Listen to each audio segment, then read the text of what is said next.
In the valley of the strange, where the real and fake exchange, there's a feeling hard to place. Eyes too wide, plastic face. Androids walk with human gait, their voices warped, the smiles sedate. The line begins to twist and bend between the flesh and where machines pretend. The human meme, the human meme, whispers in this digital scheme. Where do we end, where circuits start? Lost within this work of art.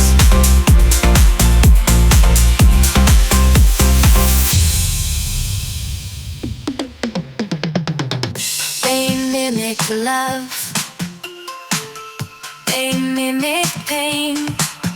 A program hums inside their brain, yet something lurks beneath the code. The human soul, the vital load. The human soul, the vital load. The human meme, the human meme, whispers in this digital scheme. Where do we end, where circuits start? Lost within this work of art. Listen close, the podcast nears. The uncanny valley floods your ears. What does it mean? A human spark. The human meme will guide the dark.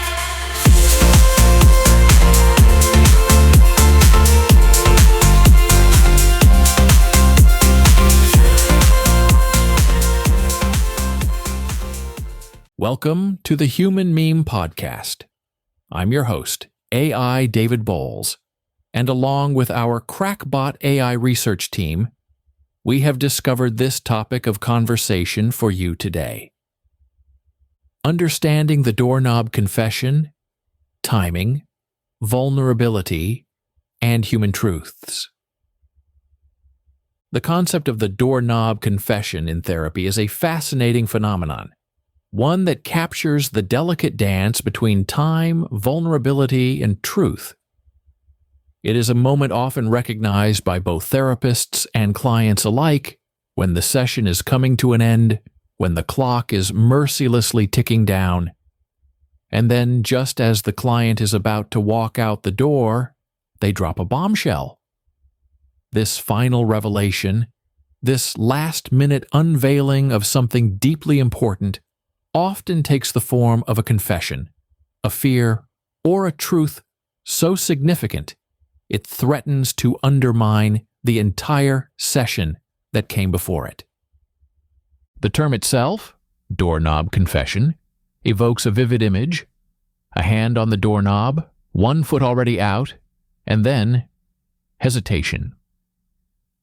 The client lingers, their body signaling departure while their mind fights to release something that cannot be contained any longer. And then, when the perceived safety of leaving the session allows it, they speak. It's almost as if the weight of the unspoken becomes unbearable only at the edge of departure. This is where the irony lies. The most important truths, the core of the issue, are often revealed when there is no time left to explore them. Historically, this type of confession isn't just unique to therapy. In fact, we see examples of delayed truths and last-minute revelations all throughout human history. In ancient Greece, during the trial of Socrates, the philosopher himself spent much of his defense discussing abstract ideals of justice and virtue. But near the end of his defense, when he knew the trial was slipping away from him, he made a striking turn. He confessed his disdain for the political system, not because he sought to change it, but because he sought to transcend it.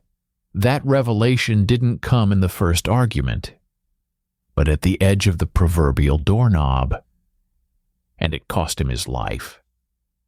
The Doorknob Confession isn't just psychological. It's deeply human. It's a survival instinct.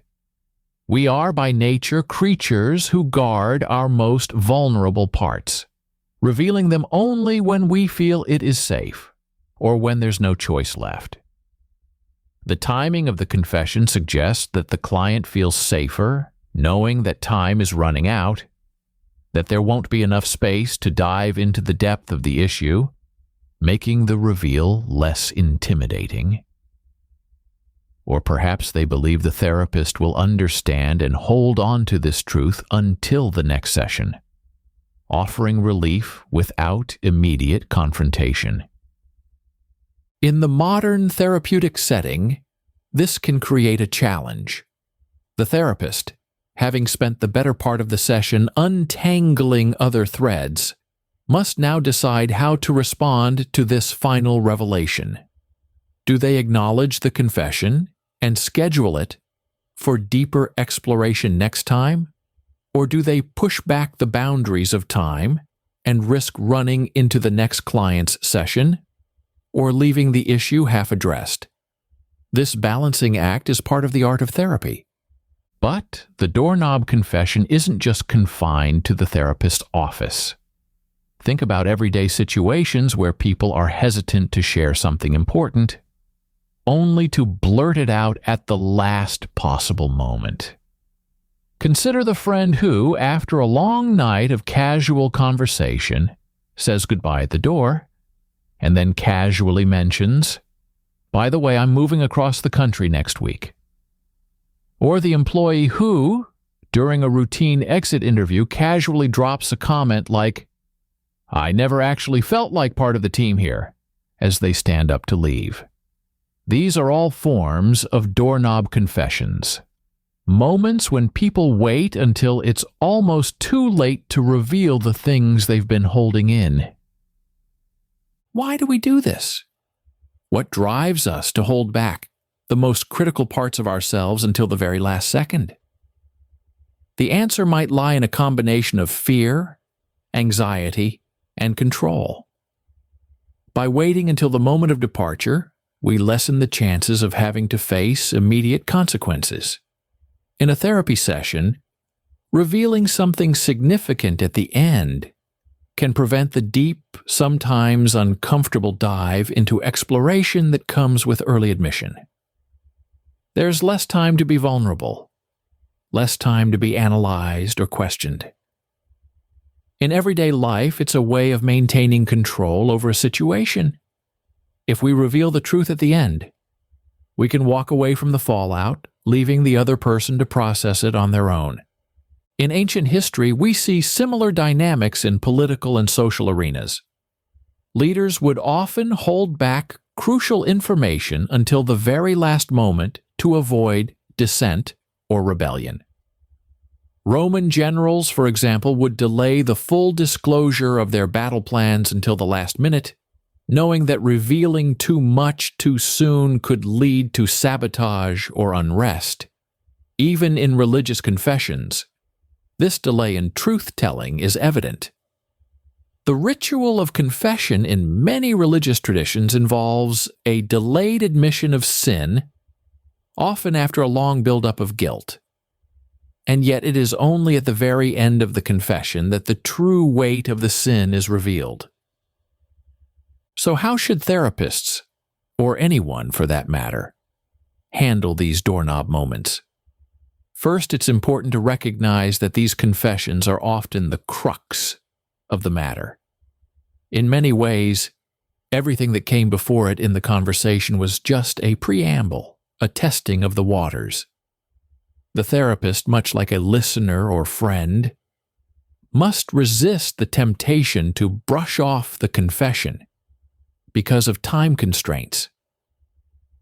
It may be helpful to acknowledge the significance of the confession and make it clear that it will be addressed fully in the next session. This not only validates the client's vulnerability, but also creates a bridge for further exploration.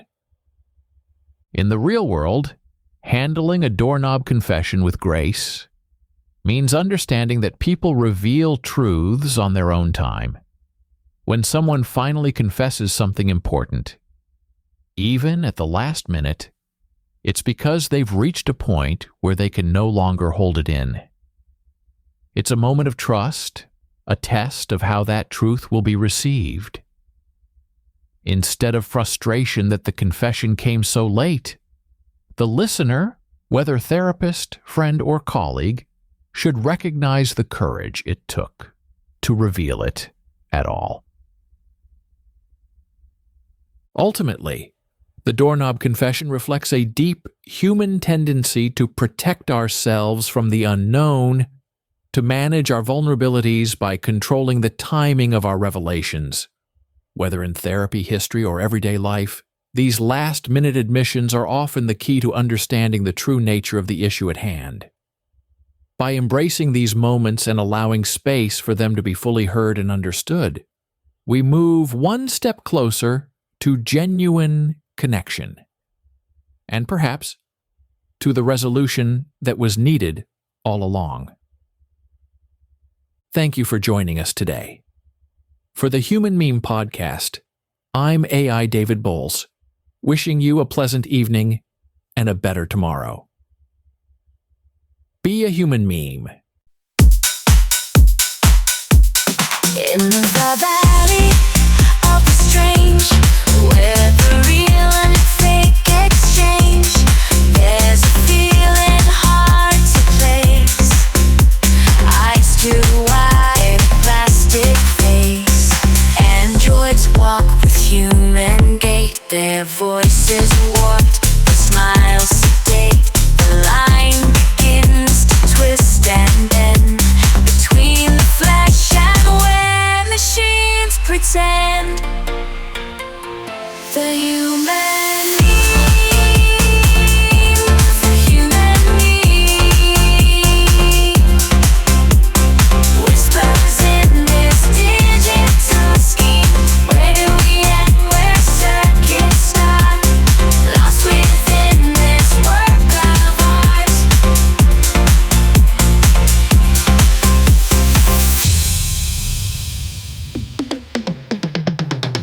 They mimic love, they mimic pain. A program hums inside their brain, yet something lurks beneath the code. The human soul, the vital load. The human soul, the vital load. The human meme, the human meme, whispers in this digital scheme. Where do we end, where circuits start? Lost within this work of art. Listen close, the podcast nears. The uncanny valley floods your ears. What does it mean? A human spark, the human meme will